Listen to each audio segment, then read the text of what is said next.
Assalamualaikum warahmatullahi wabarakatuh. Ya, selamat pagi siswa-siswi kelas 6 UPTD SDN 3 Anjatan. Semoga kita semua dalam lindungan Tuhan Yang Maha Esa ya.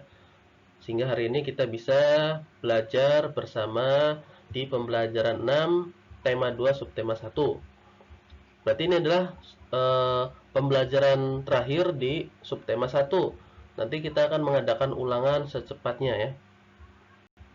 Perhatikan video ini baik-baik. Nah, ini ya. Kita masih belajar mengenai proklamasi. Ingat apa itu proklamasi? Pernyataan ya. Pernyataan kemerdekaan.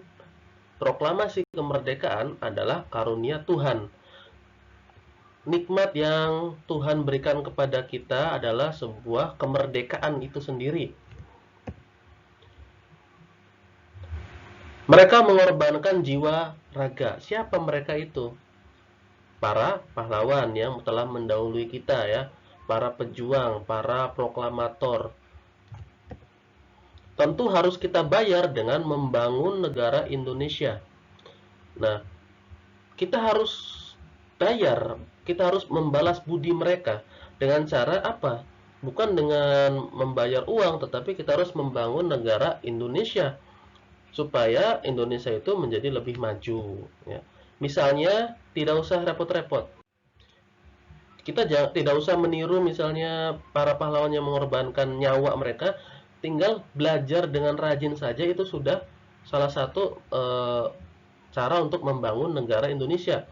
Jika kamu rajin belajar, berarti nanti tercipta generasi yang pintar.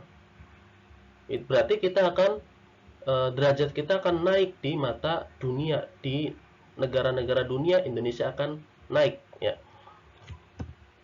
Agar di masa depan Indonesia bisa bersaing dengan negara lain. Tujuannya itu supaya Indonesia tidak tertinggal. Indonesia bisa mengejar ketertinggalan dengan misalnya negara Jepang, ya, Amerika, seperti itu, negara-negara maju di dunia.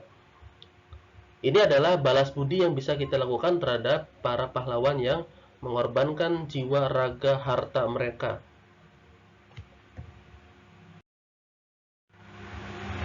Nah, masih ingat dengan foto ini ya? Foto ini diambil pada tanggal 17 Agustus tahun 1945, yaitu pada detik-detik berkibarnya bendera pusaka. Bendera pusaka itu bendera merah putih pertama yang dibuat oleh Ibu Fatmawati ya, yaitu istri Bung Karno, istri Presiden pertama Indonesia Insinyur Soekarno ya. Ini peristiwa pengibaran bendera pusaka yang dilaksanakan di kediaman Insinyur Soekarno waktu itu ya. Ini fotonya. Nah, karena fotonya ini adalah foto diambil pada zaman dahulu, maka fotonya ini kurang jelas dan juga masih hitam putih, tidak seperti sekarang sudah modern. Pada tanggal 17 Agustus 1945, Indonesia mengibarkan bendera pusaka pertanda bahwa Indonesia sudah merdeka. Nah, waktu itu ini di luar foto di sini penjagaan tetap dilaksanakan ya supaya tidak terjadi misalnya kerusuhan, ada tentara Jepang yang melihat terus menyerbu. Nah, mereka sudah mengantisipasi dengan mengamankan lokasi.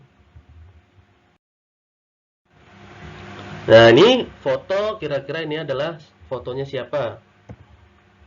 Namanya adalah Raden Mas Abdul Latif Hendra Diningrat. Raden Mas Abdul Latif Hendra Diningrat.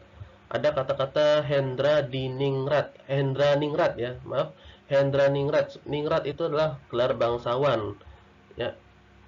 Karena masih keturunan waktu itu, mungkin kalau sekarangnya adalah camat ya, bapaknya itu. Ya. Pak Latif bertugas mengamankan lokasi diadakannya proklamasi. Jadi beliau ini yang bertugas untuk mengamankan kediaman Bapak Presiden karena waktu itu digunakan sebagai tempat proklamasi kemerdekaan waktu itu. Beliau yang mengamankannya ini. Beliau juga bertugas sebagai salah satu pengibar bendera pusaka. Nah, bendera pusaka itu yang mengibarkan ada 3 orang. Ya, salah satunya adalah beliau ini, namanya Raden Mas Abdul Latif Hendra Ningrat. Nah, ada foto yang kedua juga di sini. Ini salah satu pengibar bendera juga yang bernama Suhut Sastrokusumo.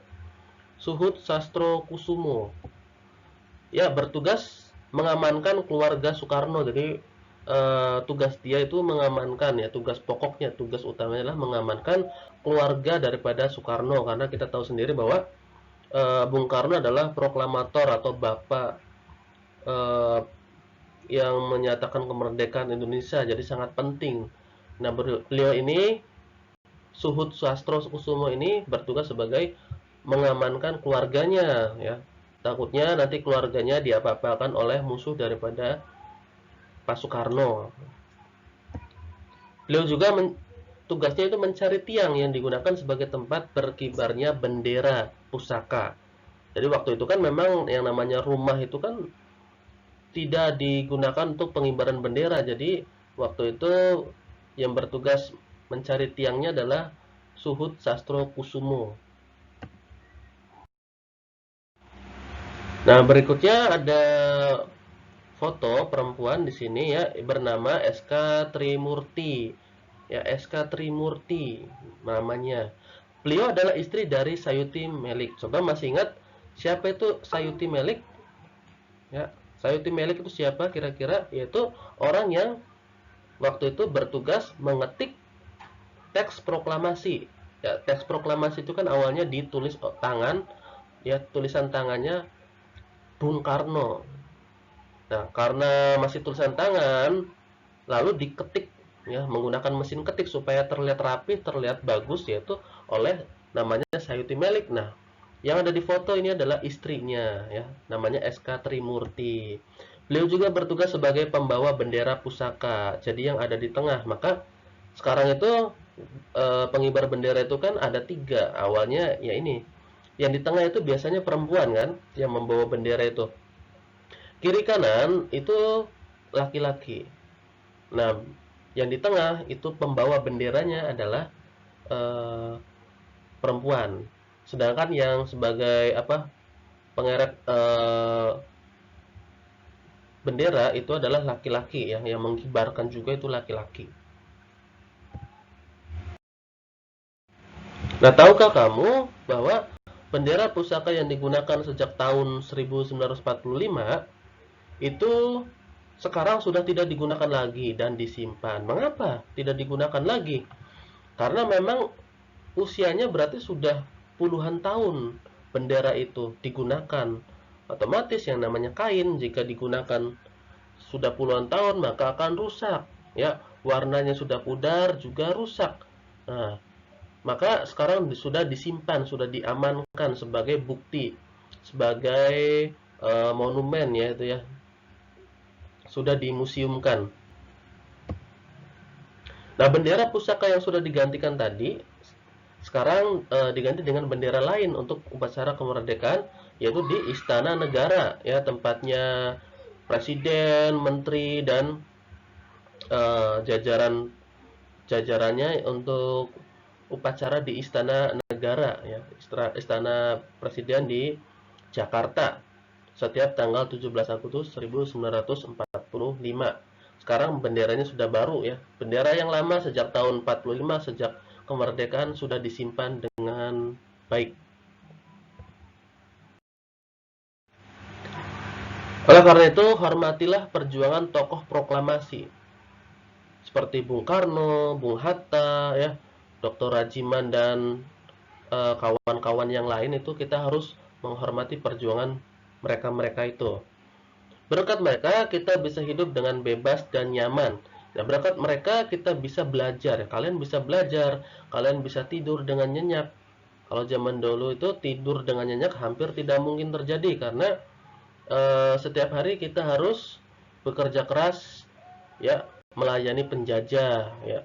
Kebun-kebun, ya, petani itu tidak bisa menjual dengan bebas karena nanti hasilnya itu untuk penjajah, tidak bisa dinikmati oleh keluarganya, ya, walaupun punya banyak uang nanti harus setor ke penjajah, seperti itu contohnya, ya.